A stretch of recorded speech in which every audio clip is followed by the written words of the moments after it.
You spent our education fund on what? I gasped, feeling the room spin around me as I gripped the edge of my desk, staring at my laptop screen in disbelief. The Zoom meeting's familiar grid of faces seemed to blur together, except for Nathan's pale, guilty expression and Vivian's perfectly composed features. My heart pounded against my ribs as I struggled to process what I'd just discovered through the shared screen: our son's entire college savings, gone. Now, Audrey, Vivian, my mother-in-law, interjected with her practiced smile, her image crystal clear in her expensively decorated study. I'm sure Nathan was just thinking of family, isn't that right, dear? I gripped my coffee mug tighter, my knuckles turning white. My name is Audrey, and I just discovered my husband had betrayed me in the worst way possible through a family Zoom call. It's an investment, Nathan mumbled, his eyes darting away from the camera. Mom and Dad needed help with their property taxes, and this was the quickest solution. I thought you'd understand. Understand? I hissed, struggling to keep my voice low so Oliver wouldn't hear from his online class in the next room. You transferred our entire savings without even talking to me. How is that an investment? Lawrence, my father-in-law, cleared his throat, his silver hair catching the light of his study. Now, let's not make a scene during our weekly family meeting. We're all family here.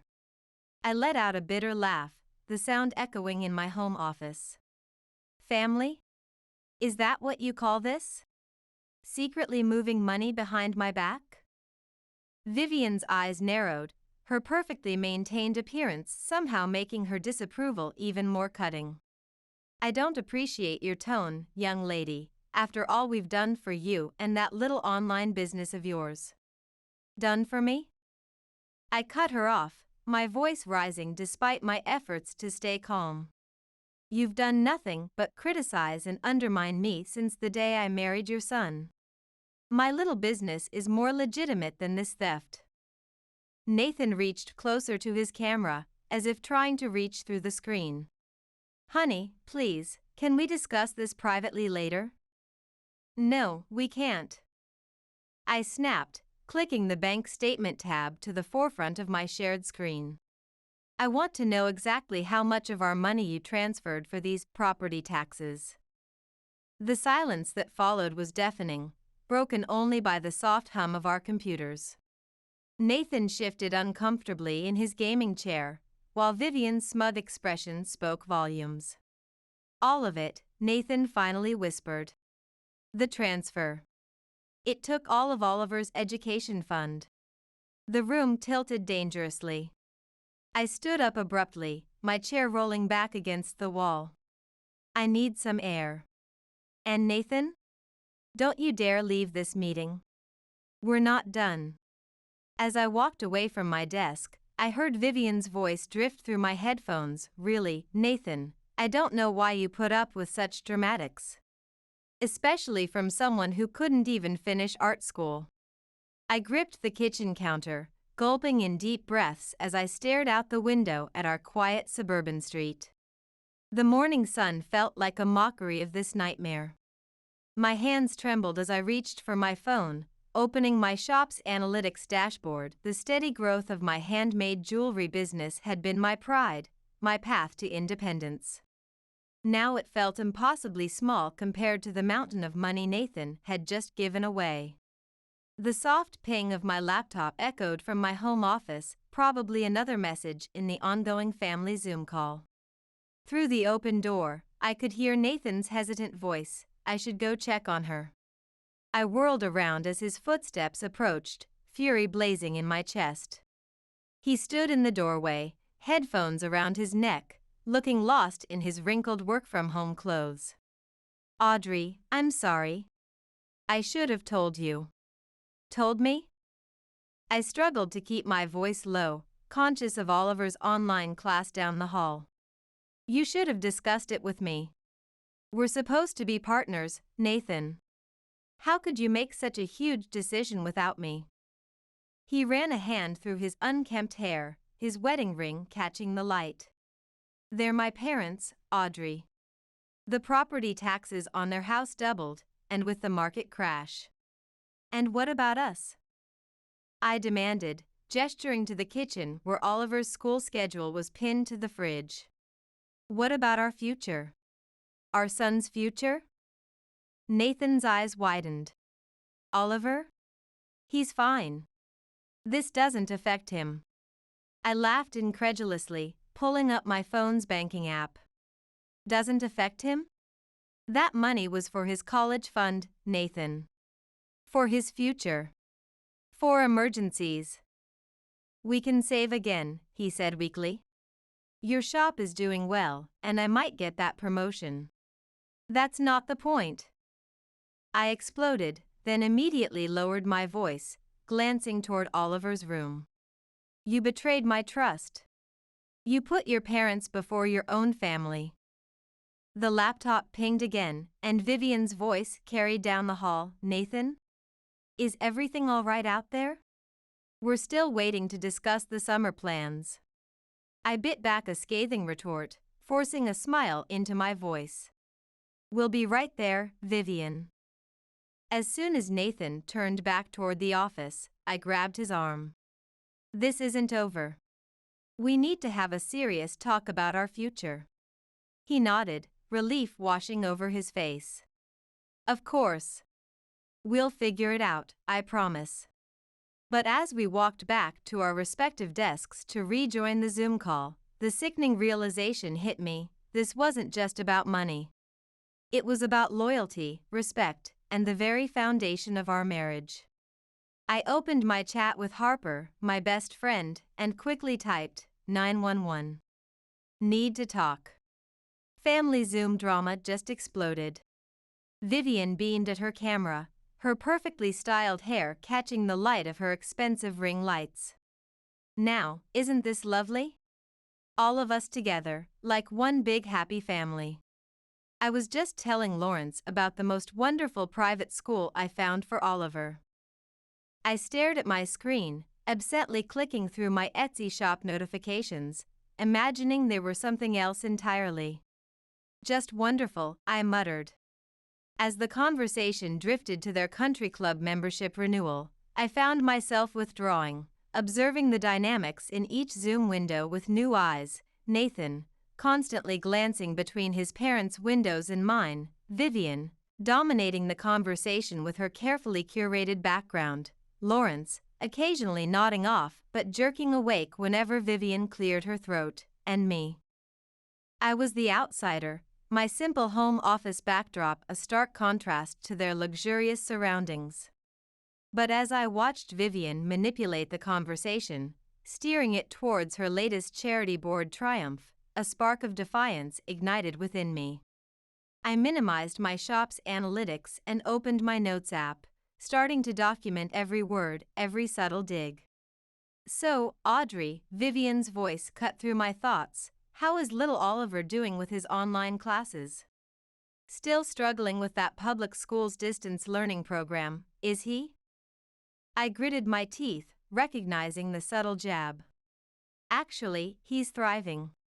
His teacher says he's one of the top students in his virtual classroom now. Vivian's smile tightened, her expensive earrings catching the light as she adjusted her posture. Oh.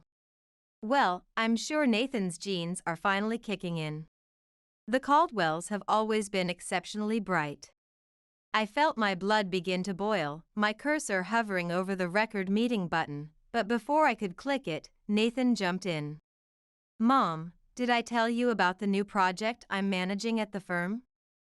As Vivian's attention shifted, lavishing praise on her darling boy, I sat back and continued taking notes, taking screenshots of particularly telling moments. My phone buzzed a text from Harper. Just saw your message. Call me as soon as you can. My co-working space is always open if you need an escape. The pieces were falling into place, revealing a pattern I'd been blind to for far too long. This wasn't just about money or property taxes, it was about control, about keeping Nathan firmly under their influence, even at the expense of his own family. Well, I thought opening my Instagram business account and starting to draft a story, two can play at that game. My followers had always appreciated my authenticity. Maybe it was time to be really authentic about family dynamics. As the endless Zoom call finally wound down, I sat in my home office, surrounded by the digital remnants of my day, open tabs showing bank statements, screenshots of telling conversations, and my shop's steadily growing sales metrics. The LED ring light I used for product photos cast harsh shadows across my workspace as evening settled in. And don't forget, dear, Vivian's final words lingered in my head. We simply must discuss Oliver's summer enrichment programs. I've found several excellent private options. I opened my browser history, methodically documenting every instance of their interference. The property tax payment was just the tip of the iceberg. There were the constant Zoom check-ins, the barrage of emails about Oliver's education, the passive-aggressive comments on every social media post about my business. Mommy? Oliver's voice pulled me from my thoughts. He stood in the doorway, tablet in hand. Can I show you my science project? Of course, sweetie. I minimized my documentation window, forcing a smile. He bounded over, showing me his virtual solar system model, his eyes bright with excitement. Mrs. Thompson says it's the best in class, he beamed. Can I show Grandma Vivian? I felt my chest tighten. Maybe tomorrow, honey. It's getting late. But Grandma always wants to see my school stuff right away, he persisted. She says it's important to maintain high standards. The words, so clearly Vivian's, coming from my 8-year-old's mouth, made my stomach turn. I pulled him into a hug, breathing in the scent of his shampoo. Your work is already amazing, Oliver. You don't need Grandma's approval for everything. Audrey? Nathan's voice came from the hallway. Mom's trying to FaceTime. She wants to discuss those summer programs. Not tonight, I called back firmly, hugging Oliver closer. I need to help our son with his science project. I heard Nathan sigh, followed by his footsteps retreating and his muffled voice making excuses to his mother.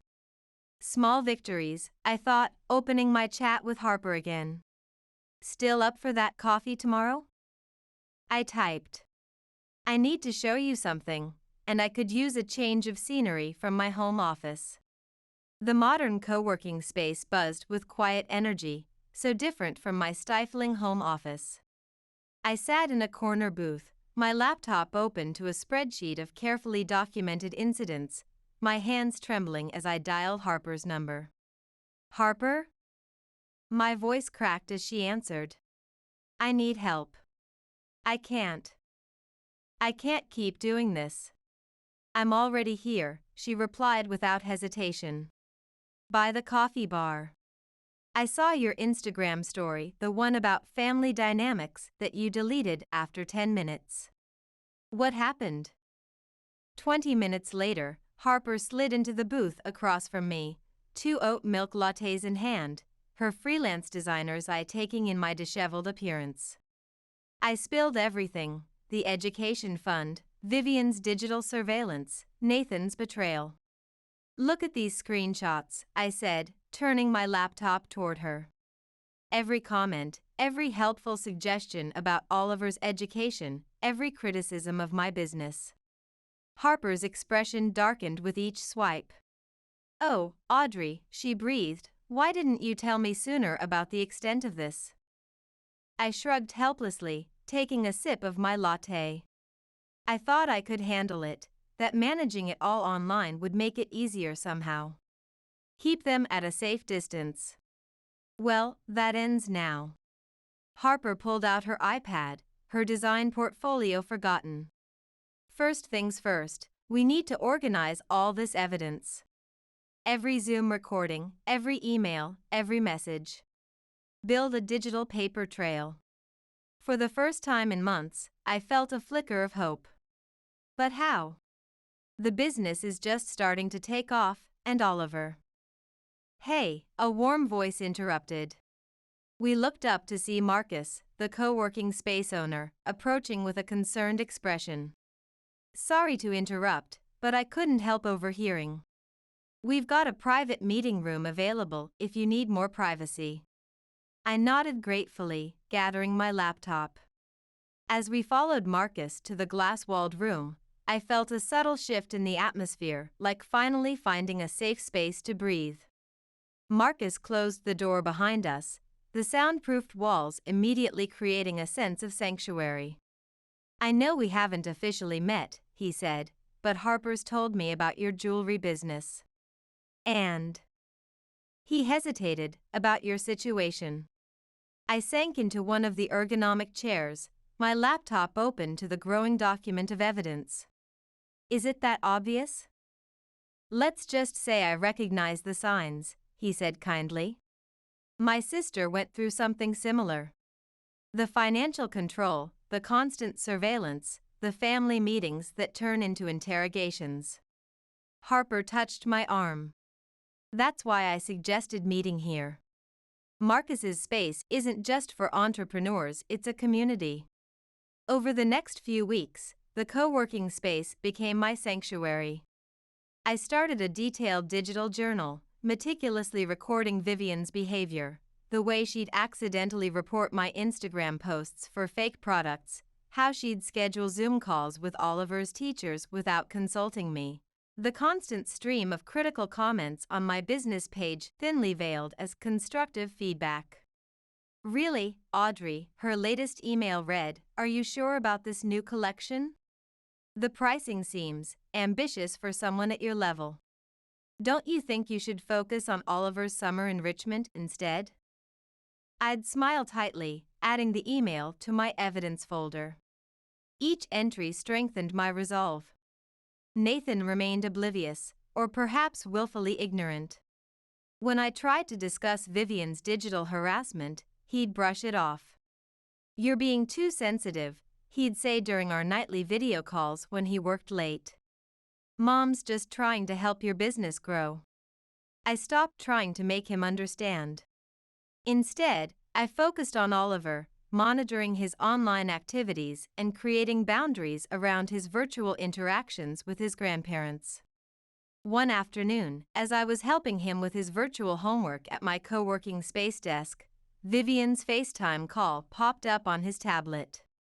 "Oh, let me handle this," she cooed through the screen. "Oliver needs proper academic guidance, not craft projects." I closed the call window, ignoring the immediate barrage of messages that followed. Later that night, I logged into Nathan's cloud storage, using the password he'd never bothered to change. A notification caught my eye, an email draft from Vivian to Nathan. My finger hovered over the trackpad. It was wrong to snoop, but I clicked.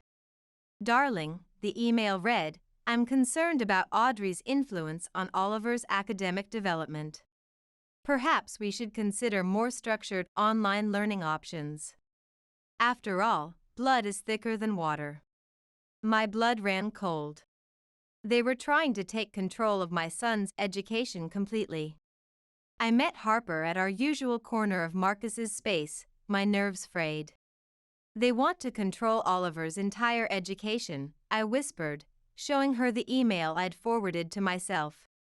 "They're trying to push their way into every aspect of his virtual learning."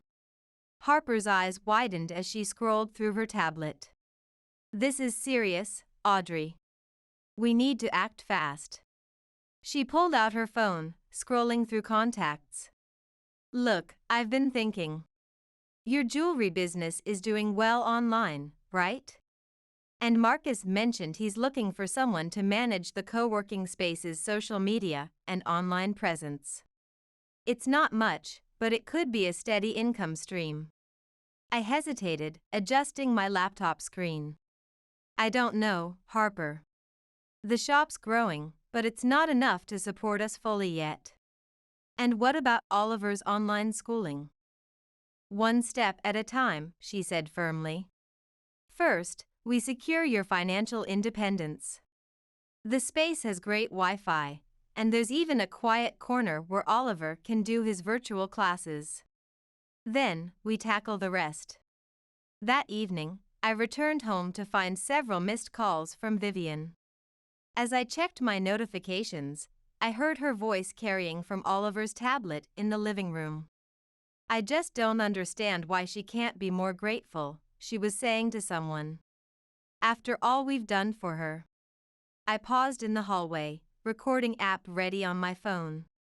Lawrence's placating tone replied, "Now, dear, Audrey's trying her best with that little online shop of hers." "Her best?"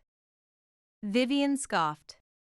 "She spends all day taking pictures of trinkets when she should be focusing on Oliver's education. It's a good thing we're here to guide him properly through his virtual learning." My hands clenched into fists, my phone still recording. Every instinct screamed at me to burst in, to end the call, but I held back, remembering my goal. This wasn't just about me anymore, it was about protecting Oliver from their suffocating digital presence. I retreated to my home office, pulling up my documentation spreadsheet.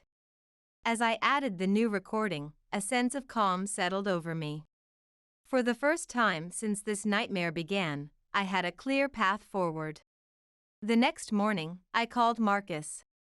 "I'd love to hear more about that social media position," I said, my voice steady.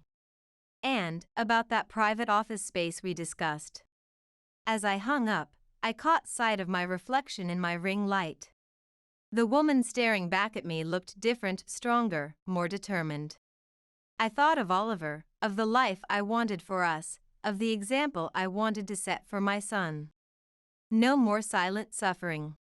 No more letting Vivian dictate our lives through screens and digital manipulation. It was time to take control. I opened my evidence folder, reviewing pages of screenshots, recordings, and emails documenting their manipulation. Soon, very soon, I'd have enough to make my stand. And when I did, Vivian, Nathan, and anyone else who tried to come between me and my son would learn just how formidable I could be. The silent digital rebellion had begun, and I was ready for war.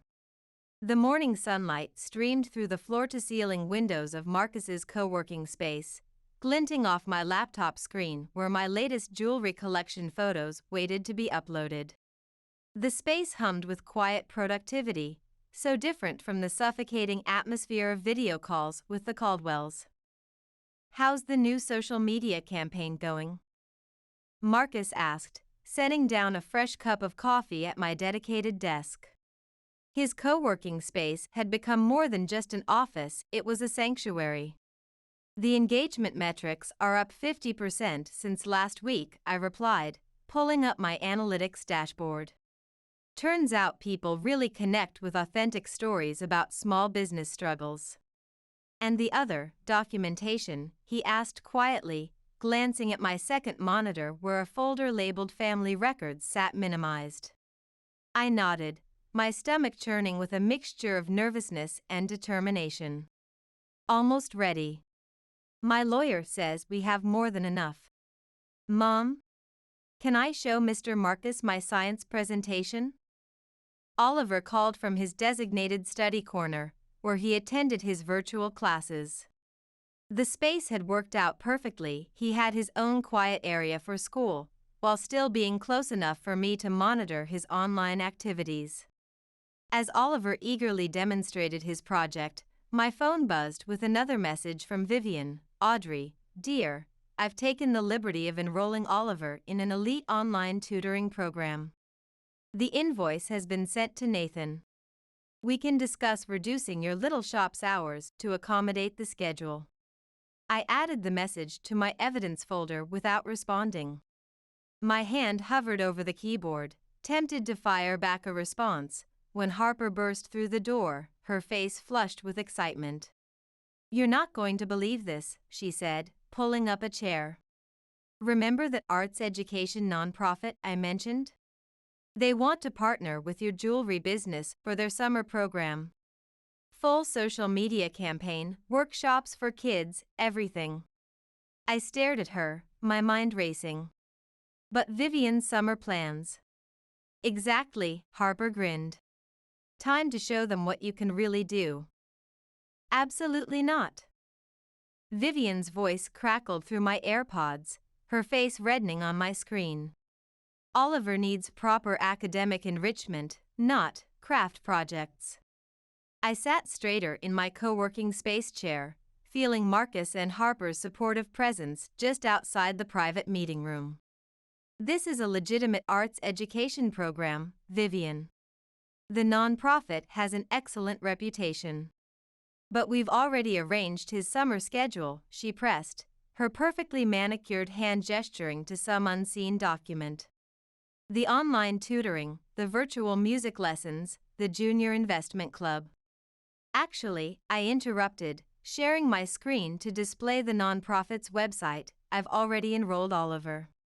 As his mother, I've made this decision. Nathan's face appeared in his Zoom window, looking panicked. Audrey, maybe we should discuss this privately. Why? I asked calmly, continuing to screen share as I navigated to my evidence folder. Like we discussed the education fund privately? Or Oliver's tutoring expenses? Vivian's eyes narrowed. Nathan, control your wife's screen. She's being ridiculous. No, I'm being a mother, I said, opening the first document. And I've documented everything, Vivian. Every manipulative message, every unauthorized decision about Oliver's education, every attempt to undermine my business. Would you like to see the timestamps? The silence that followed was broken only by the soft hum of my laptop fan. Lawrence appeared in his window, looking uncomfortable. Now, let's not be hasty. I'm not being hasty, I replied, my voice steady. I'm being methodical. Just like I've been for the past 3 months, documenting every instance of interference in my family's life. Nathan's face had gone pale. Audrey, what are you saying? I'm saying that things are going to change, I answered, switching to my business analytics dashboard. My jewelry business is thriving. I'm managing social media for a successful co-working space.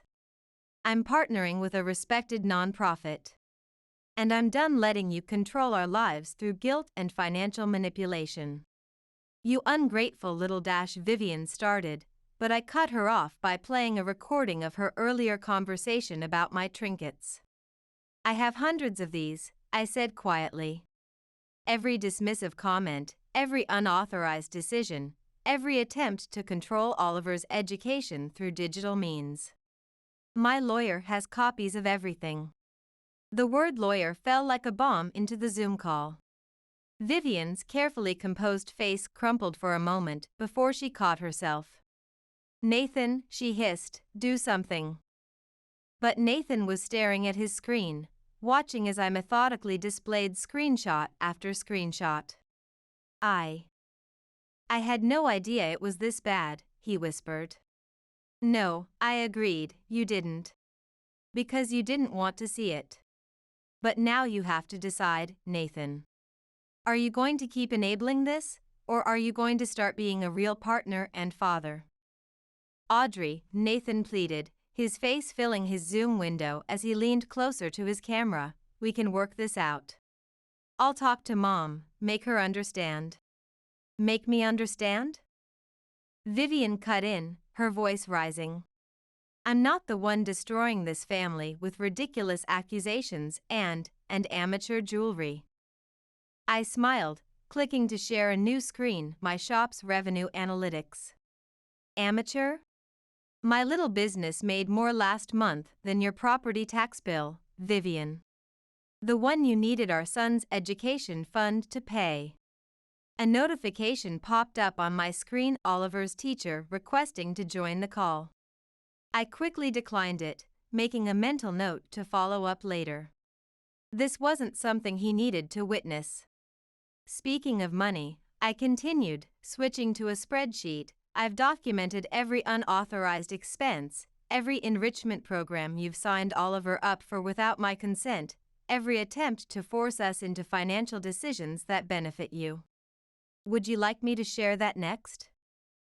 Those were investments in our grandson's future. Lawrence protested, finally finding his voice. No, I said firmly, they were attempts to maintain control. But that ends now. Nathan, I'm sending you my lawyer's contact information. We need to discuss new arrangements. Nathan's face crumpled. Arrangements? What do you mean?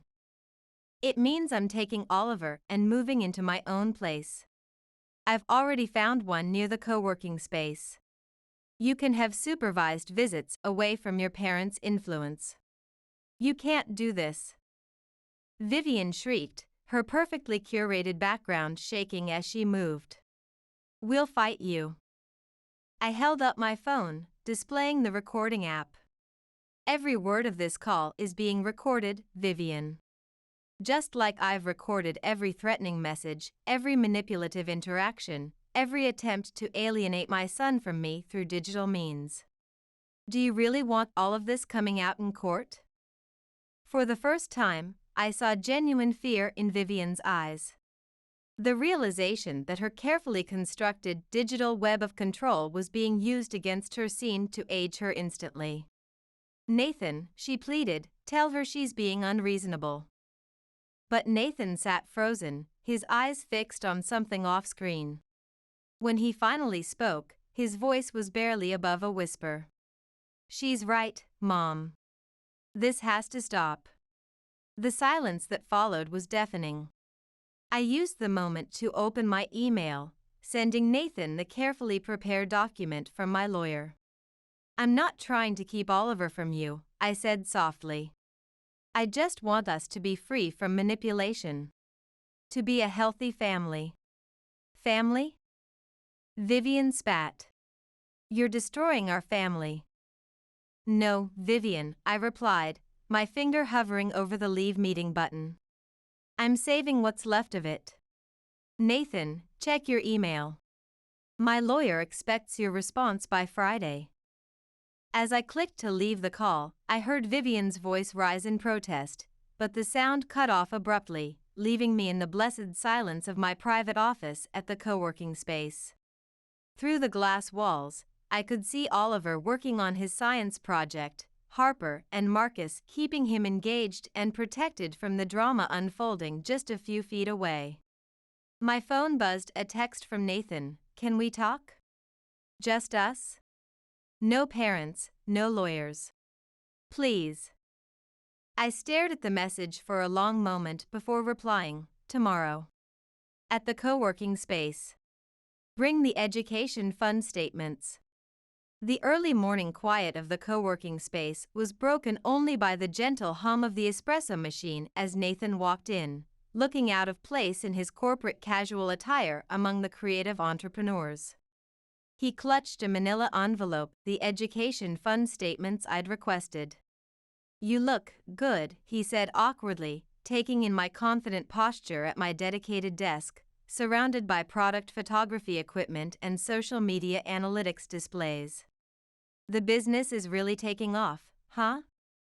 It is, I replied, gesturing to the chair across from me.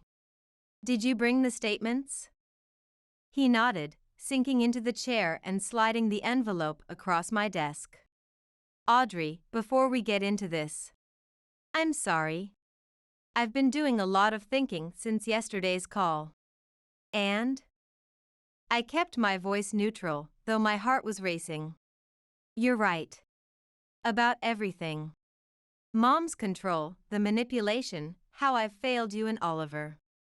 He ran a hand through his disheveled hair. I've been talking to a therapist, actually. Started last week. I paused in opening the envelope, studying his face. Really? Yeah. After that day, you showed me the recordings of Mom talking to Oliver about his academic standards. I couldn't sleep. Started looking up some things online about family dynamics, controlling parents. He swallowed hard. Found some stuff that hit pretty close to home. A notification popped up on my laptop, another message from Vivian about Oliver's summer schedule. I declined it without breaking eye contact with Nathan. That's good, Nathan. But it doesn't change what happened with the education fund. I know, he said quickly. I've already talked to the bank. I can pull the money back from Mom and Dad's account. Not all of it, but most. And I've been looking at remote work opportunities with better pay, companies that actually respect work-life balance. Stop, I held up my hand. This isn't about money anymore. Well, not entirely. It's about trust. Partnership. Being able to make decisions about our son's life without your parents' digital surveillance and constant interference. Through the glass walls, I could see Oliver arriving with Harper for his daily study session. He waved excitedly at both of us before settling into his corner, completely unaware of the tension between his parents. I want to fix this, Nathan said, following my gaze to our son. Tell me how to fix this. Step 1, I said, pulling up my calendar. We establish clear boundaries. No more unauthorized Zoom calls with Oliver. No more surprise educational programs. No more criticizing my business on social media. Nathan nodded, taking notes on his phone. And my parents? They get supervised virtual visits only, at least for now. All communication goes through both of us, with screen recordings. No private messages, no secret FaceTime calls. Mom will hate that, he said quietly. I know, I replied, pulling up a spreadsheet. But look at this, I've documented every instance of interference in the past 6 months. Every emergency family meeting that disrupted Oliver's school schedule, every critical comment about my parenting on social media, every attempt to make financial decisions without my input. Nathan's face paled as he scrolled through the document. I knew some of this was happening, but seeing it all laid out like this. That's the problem, Nathan. You saw it happening and did nothing. That has to change. A notification popped up on my screen, Marcus asking if we needed anything. I smiled, feeling grateful for the safe space he'd provided. I'll do whatever it takes, Nathan said, his voice firm for the first time. I've already started looking at apartments near here. Something with a good setup for remote work and Oliver's virtual schooling. I raised an eyebrow. You're moving out of your parents' guest house? He nodded. Called the realtor this morning. Mom doesn't know yet. He managed a weak smile. Maybe I'll finally get to set up my own Zoom background without her input. Despite everything, I felt a glimmer of hope. Not for us as a couple that trust was too badly broken, but for us as parents, maybe we could find a new way forward. One more thing, I said, opening my evidence folder. I need you to read through all of this. Really read it. Understand what your parents have been doing to our family through their digital manipulation. And then I need you to stand with me when we tell them about the new arrangements. The familiar grid of faces appeared on my screen, but this time I felt different. Nathan sat beside me in the co-working space's meeting room, our laptops side by side, presenting a united front.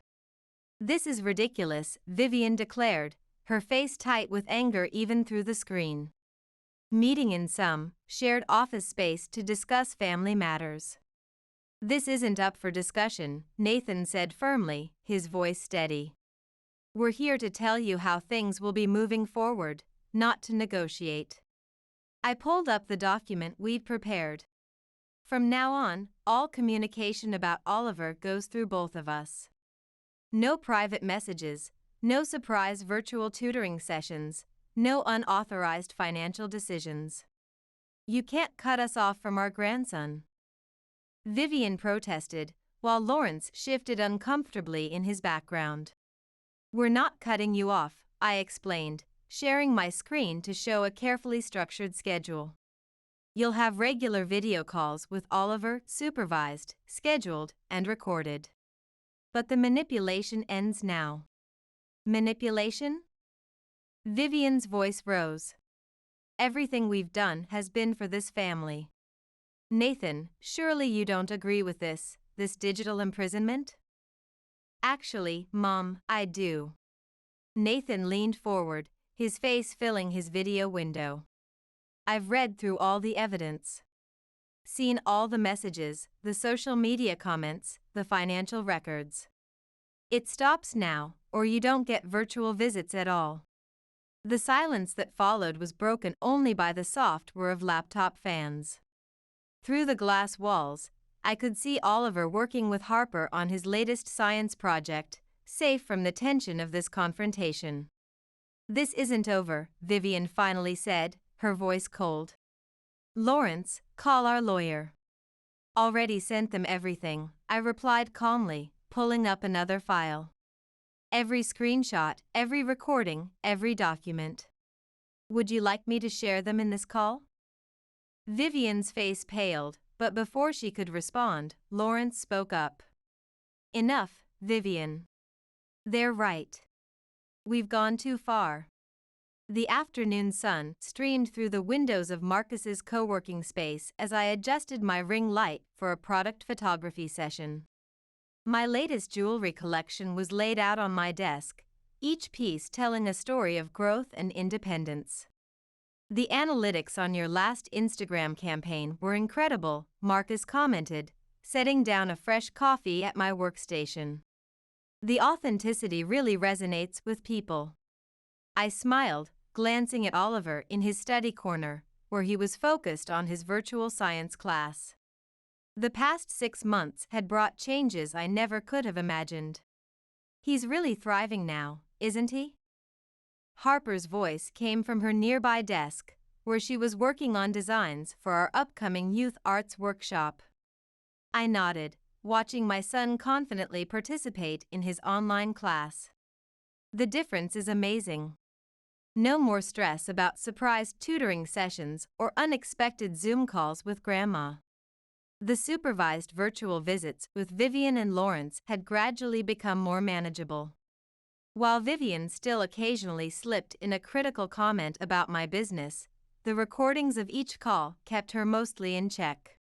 Nathan had kept his word, maintaining his own apartment nearby and respecting our new digital boundaries. Our co-parenting schedule worked smoothly, with Oliver splitting his virtual school time between our workspaces. Mom! Oliver called out excitedly, waving me over to his desk. Look what I made in science class today. As I walked over to admire his virtual science fair project, my phone buzzed with a notification, a text from Nathan, parent-teacher conference tomorrow at 3? I'll send you the Zoom link.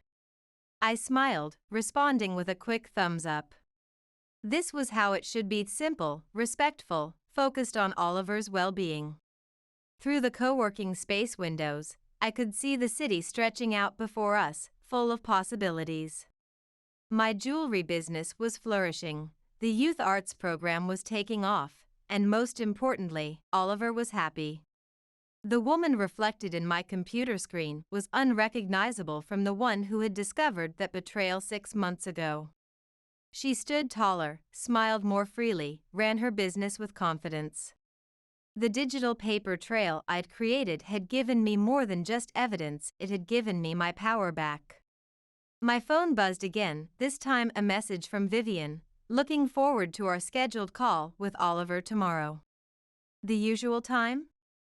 No demands, no criticism, no manipulation. Just a simple request following our established protocols. Progress, I thought, as I typed a polite confirmation. Not perfect, but progress. The sunset painted the co-working space in warm hues as I wrapped up my last product photography session. Oliver was packing up his study materials, chatting excitedly about tomorrow's virtual science fair. Ready to head home, sweetie? I asked, carefully storing my camera equipment. Can we stop by Dad's first? I want to show him my project before the fair tomorrow. Of course, I smiled, sending Nathan a quick heads-up text. My phone screen showed a string of recent notifications, orders from my online shop, comments on my latest Instagram post, and a calendar reminder for tomorrow's supervised call with the grandparents. "You know," Marcus said, approaching my desk as I packed up, "when you first started working here, I wasn't sure you'd make it. You looked haunted." I paused, considering his words. I was. Controlled, manipulated, afraid. But documenting everything, building evidence, it wasn't just about protection. It was about reclaiming my narrative. "And now look at you," Harper chimed in, gesturing to my thriving workspace. "Running a successful business, managing the space's social media, leading youth workshops." More importantly, I added, watching Oliver proudly show his science project to another co-working member, being the mother he deserves. My phone buzzed, Nathan confirming we could stop by. Our new normal wasn't perfect, but it was honest. The digital boundaries we'd established had created space for real relationships to grow. "Ready, Mom?" Oliver called, backpack slung over his shoulder.